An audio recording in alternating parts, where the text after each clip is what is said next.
Good morning, students. Welcome back to the online sessions of Maths Class 8. I hope you and your family will be safe in this pandemic situation. So just a request to you to stay home and stay safe. If you see that the different type of strains that can be came out is the form of the COVID-19. So unnecessarily avoid to go into the crowded places, and if it should be necessary, wear a face mask, take a sanitizer with you. Always wash your hand with a specific time of interval to specific seconds and make a specific distance between one another. So stay home and stay safe. I hope you and your family will be fine. So today we are discussing about the new chapter of your syllabus of NCERT, which is discussing about the chapter number 10, visualizing solid shapes. In this chapter what we have to study, like we have to discussing about the idea of two-dimension and three-dimensional shape, like 2D and 3D shapes. Also we have discussion about the Euler's relations that can be carried out by having a similar examples. In this syllabus, like 2D and 3D shapes, views of 3D shapes of the different positions, like its front views, always its side views or top view, like this formations of the views that we have to implementations of mapping the specific space around of us. Also we discussing about the polyhedron concepts, the cons of polyhedron. These are the concepts that we have to discussing in this chapter. So first of all, which are the points that we have to be remembered in this chapter? So the figures having a length and breadth are always be known as the 2D figures. The specific figures like this in the rectangle is there, square is there. So the figures which have the length and breadth, like a parallelogram is there, rhombus is there. So length and breadth having the concept always generally comes into the 2D shapes or two-dimensional figures. So it is very specifically like we see that covalent, or maybe there's like we see the consistence one formation like forming. So it is very convenient to visualize this type of figures which having easily shape, like a triangle is there, a circle is there, square is there, rectangle is there. These are the figures which having a very common to identify on their length and breadth, which is generally having a two-dimensional figures. Like solids figure having the length, breadth and height. So the figures having the length, breadth and height always we consider the three-dimensional figure. That is called 3D figures. So it is very slightly difficult to identify this type of figures, like cone is there, cube is there, sphere is there, cylinder is there. These are the figures having the front view, back and rear, as well as their length, breadth and height always becomes in the three-dimensional form. Like if I draw a square, like it is a square. Okay? So square is what? Square is two-dimensional. It is what? It is a figure of square having length and breadth. So it comes into the form of 2D shape. It having a two-dimensional shape. Like similarly, if we have to draw a form like cone. अगर हम cone को draw करते हैं, cone is what? Cone is a part of the three-dimensional figures. Like ऐसे हम cone को draw कर सकते हैं, having length, breadth and height. ठीक है, ऐसे हम cones को draw कर सकते हैं. That is called cone. Cone figures होगा 3 dimensional. हम ऐसे ले सकते हैं, it is called length. ये हो गया breadth. ठीक है, length तो सेम ही होता है उसके हिसाब से. ये हो गया आपका formations की height हो गया. ओके, तो cone जो हो गया वो आपका 3 dimensional structure के अंदर आता है. मान लीजिए cylindrical shape आप बना रहे हैं. Cylindrical shape is also becomes into the 3 dimensional. Cylinder जो होगा it comes into the 3 dimensional. Cylinder में क्या होगा? 3 dimensional के अंदर आएगा. मान लीजिए triangle आप बनाते हैं, like a triangle. ठीक है? So triangle जो concept है, triangle having length and breadth, तो वो किसमें आता है? 2 dimensional में आता है. ये आप circle बनाइए, like circle, है ना? Circle में आपका 2 dimensional के concept है. Circle is also in a form of 2 dimensional structure. ये अगर आप स्फीयर बनाते हैं हेमिस्फीयर के कॉन्सेप्ट के हिसाब से, स्फीयर, ठीक है, स्फीयर वो कॉन्सेप्ट फिगर हो गया 3 डायमेंशन हो गया.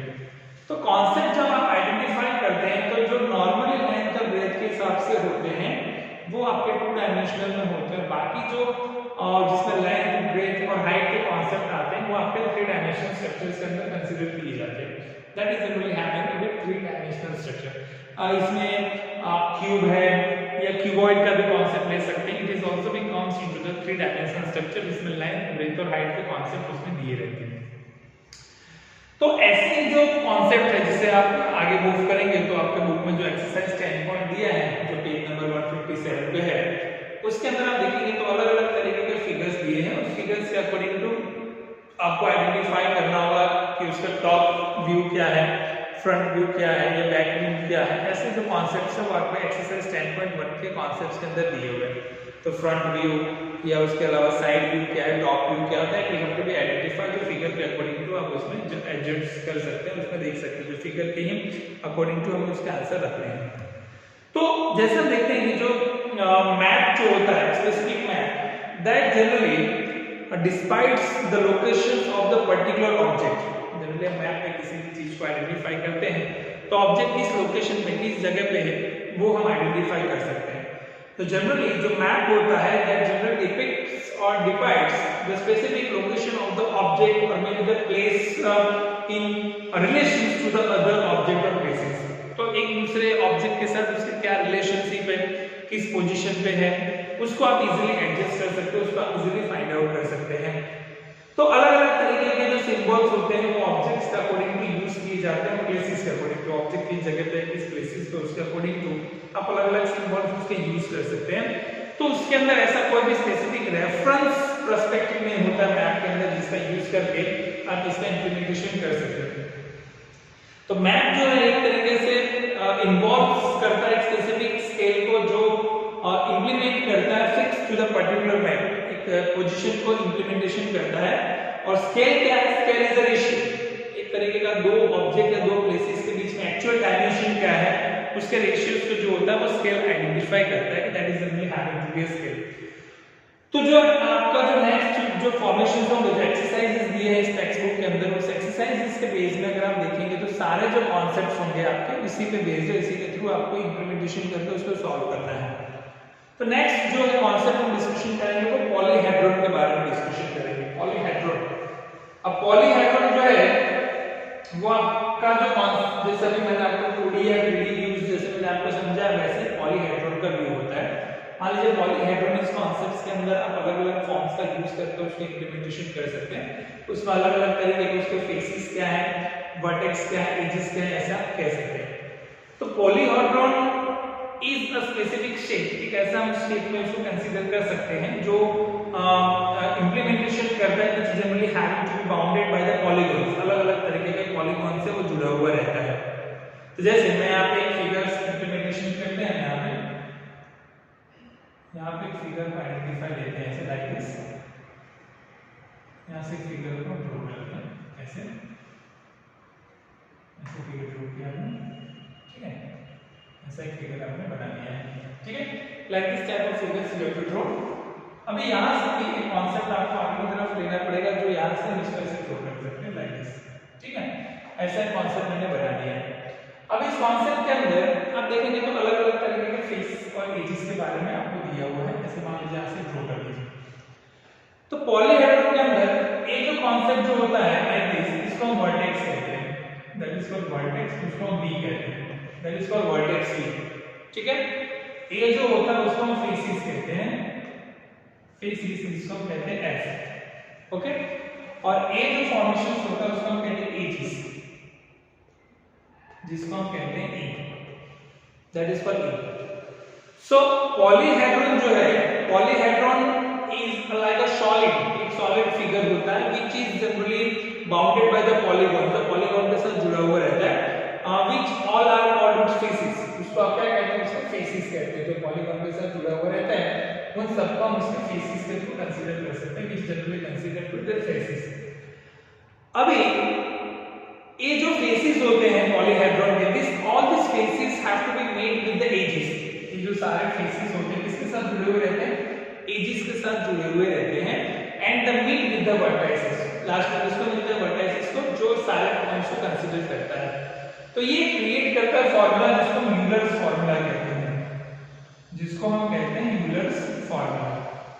यूलर्स फॉर्मूला जो है वो डिस्क्राइब करता है फॉर्मेशंस को f plus v minus e is equal to 2 faces plus vertex minus edges always be answer two. ये फॉर्मेशंस होता है, उसमें तीन चीजें बनती है, एक रेगुलर पॉलीहेड्रॉन बनता है, एक प्रिज्म बनता है और एक पिरामिड बनता है। तीन अलग अलग स्ट्रक्चर्स बनते हैं, रेगुलर पॉलीहेड्रॉन, एक पिरामिड और प्रिज्म।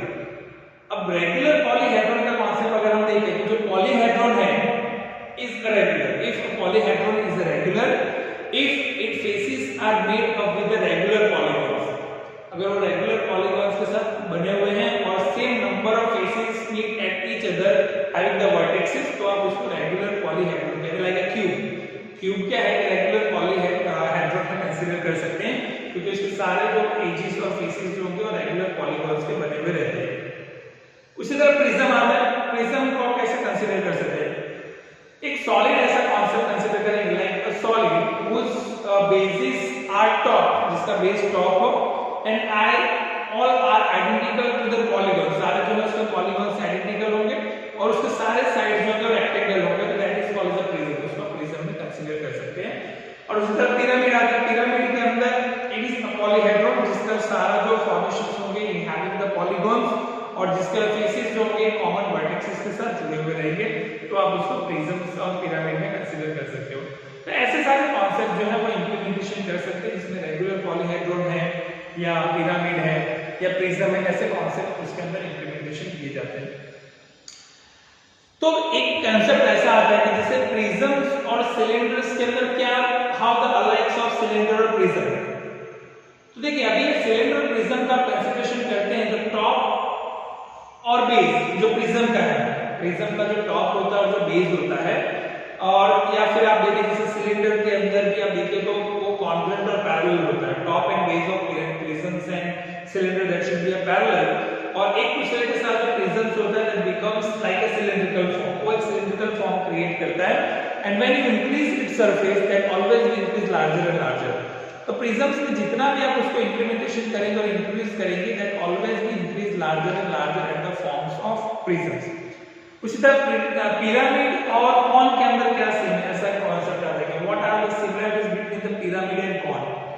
जैसे पिरामिड और cones are alike because their lateral surface जो है, lateral faces that meet at the vertex, इसका जो लेटरल वर्टेक्स होगा वहां पे मिलेगा, and also the pyramid that becomes a cone if the number of side of its face base becomes larger and larger, जितना बड़ा होगा पिरामिड में कंसीडर होता है। वैसे कॉन्सेप्ट आता है स्क्वायर और प्रिज्म्स के अंदर, मान लीजिए कि स्क्वायर प्रिज्म्स या क्यूब के अंदर क्या इंप्लीमेंटेशन है, देखो a square prism is not a same only a cube, it is a cuboid also। Cube में स्क्वायर प्रिज्म इज नॉट होगा क्यूब, ये क्यूबॉइड में भी कंसीडर हो सकता है। तो ऐसे में अलग अलग जिससे को फेसेस दिए होंगे कि अलग अलग फिगर दिए, उस फिगर के अकॉर्डिंग तो आपको फाइंड आउट करना है। मान लीजिए मैं कॉन्सेप्ट लिखता हूं मैं और उसमें हमें फेसेस दिए और एजेस फाइंड आउट करना हो तो कैसे फाइंड आउट कर सकते हैं, ये कॉन्सेप्ट एक समझते हैं जो यूलर्स फार्मूला पे बेस्ड है। जैसे मैं यहाँ लिखता हूं फेसेस, ठीक है, पहला मैं फेसेस लिखता हूं, दूसरा वर्टाइसेस और तीसरा मैं लिखता हूं एजेस, ठीक है, ये तीन चीज मैंने लिखी। अभी मान लीजिए तीन अलग अलग मेरे पास फिगर है, फिगर 1, फिगर 2 और एक और मेरे पास फिगर है जो है फिगर 3। तीन अलग अलग फिगर्स मेरे पास है और तीनों तीन फिगर्स के अंदर मुझे आइडेंटिफाई करना है फेसेस, वर्टाइसेस और एजेस के बारे में। चलिए फिगर 1 के अंदर मान लीजिए मुझे फाइंड करना है, यहाँ पे 6 और 12 मेरे वर्टाइसेस और एजेस है, और फिगर 2 के अंदर यहाँ पे 6 ये है, इसको मुझे 12 दिया है, ठीक है, और थर्ड फिगर जो होगा वो हमारे यहाँ पे 12 और ऐसा कॉन्सेप्ट दिया है और हमें फाइंड आउट करना है। चलिए तीन कॉन्सेप्ट है, तीनों को मुझे क्या करना है, यूलर फॉर्मूला से मुझे फाइंड आउट करना है, यूलर फॉर्मूला से आपको इसको फाइंड आउट करना है। या फिर मान लीजिए मैं फिगर दिया और फिगर के अकॉर्डिंग तो आपको फाइंड आउट करना हो तो भी आप उसमें नंबर ऑफ एजेस फेसेस क्या उसके अकॉर्डिंग टू फाइंड कर सकते हैं। चलिए फर्स्ट सॉल्यूशन में फाइंड आउट करता हूं, पहला solution.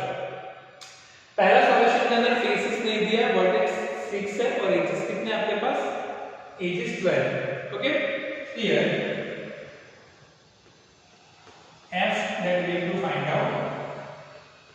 Equal to 6 and edges is equal to 12। Edges कितने दिए आपको? 12 दिए हैं। Now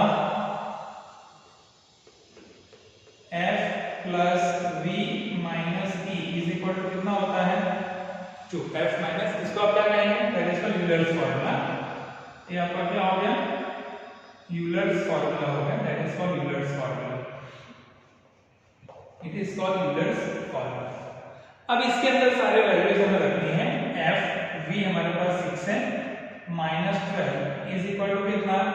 2 is equal to 2। तो 6 minus 12 that is minus 6, f minus 6 is equal to 2। So f is equal to 2 plus 6। तो f की वैल्यू कितनी हो जाएगी आपके पास? 8। तो कितने फेसेस होने चाहिए? The first question having the faces. Okay, so 2 plus 6 कितने हो जाएंगे? 8 हो जाएंगे। सिमिलरली जो हमारा सेकंड फिगर है उसके लिए मूव करते हैं। सेकंड कॉन्सेप्ट के लिए move for the second. Here f is equal to 6, b आपको फाइंड आउट करना है और एजिस हमारे पास दिए हैं 12। ठीक, एजिस हमारे पास दिए हैं 12।